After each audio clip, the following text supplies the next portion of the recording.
ED की कार्रवाई को लेकर के देश भर में प्रदर्शन कर रही है। डोटासरा संबोधित कर रहे हैं, क्या कुछ कह रहे हैं, सुनिए। की बात की थी उसका क्या हुआ?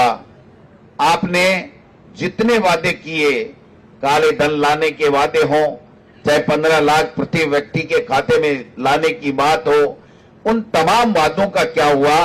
जब पूछने की शुरुआत हुई तो इनकी तरफ से झूठे मुकदमों की शुरुआत होने लग गई। आपने देखा होगा कि जब से मोदी जी आए हैं, एक ही रट लगाए हुए हैं कि मैं इस देश को कांग्रेस मुक्त देश बना दूंगा। वो कांग्रेस मुक्त देश नहीं बना पाए, लेकिन हमारे तमाम उन नेताओं के खिलाफ वो मुकदमे दर्ज करा रहे हैं। ईडी, इनकम टैक्स, सीबीआई भेज रहे हैं, जो इस सरकार से पूछ रहे हैं कि आपने जो वादे किए थे उनका क्या हुआ? लोगों की समस्याओं के समाधान के लिए आप क्या कर रहे हो? इस देश के विकास के लिए क्या कर रहे हो? इस देश में नफरत क्यों फैला रहे हो?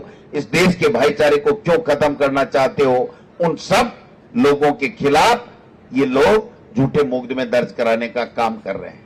और अब तो हद हो गई, जब जिस परिवार ने इस देश को आजादी के समय अपनी संपत्ति दान दे दी, देश के हित के लिए आनंद भवन दान दे दिया, जिस देश के आजादी के लिए महात्मा गांधी जो उनकी हत्या हो गई, उन्होंने प्राण न्यौछावर कर दिए इस देश के लिए और आजादी के लिए, जिस नेहरू जी को 9-10 साल तक इस देश की आजादी के लिए जेल में रहना पड़ा, जिस इंदिरा गांधी ने पाकिस्तान के 2 टुकड़े कर दिए, जिस इंदिरा गांधी ने पंजाब से आतंकवाद समाप्त कर दिया, अपने प्राण न्यौछावर कर दिए, शहीद हो गई, लेकिन पीछे मुड़ के नहीं देखा कि इस देश को कोई आंच नहीं आनी चाहिए, मैं रहूं या नहीं रहूं। और अंत में उन्होंने एक मरण, जब शहीद हुई थी उससे पहले कहा था कि मैं कितने दिन जीऊं ये मायना नहीं रखता, लेकिन जब मैं जाऊं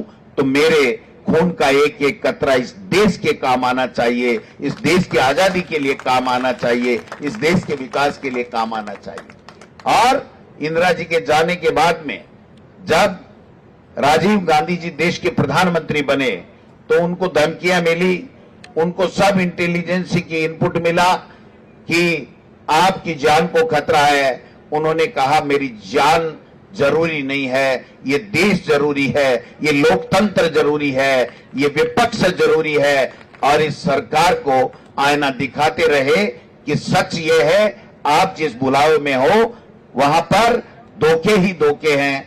आप लोगों को भ्रमित करने का काम कर रहे हैं, आज देश को बांटने का काम कर रहे हैं, देश के लोगों में नफरत फैलाने का काम कर रहे हैं, और वो देश के लोगों में नफरत फैलाने का काम कर रहे हैं, और वो भी एक दिन शहीद हो गए। लेकिन उनकी स्वर्गीय राजीव गांधी जी की धर्मपत्नी हमारी सबकी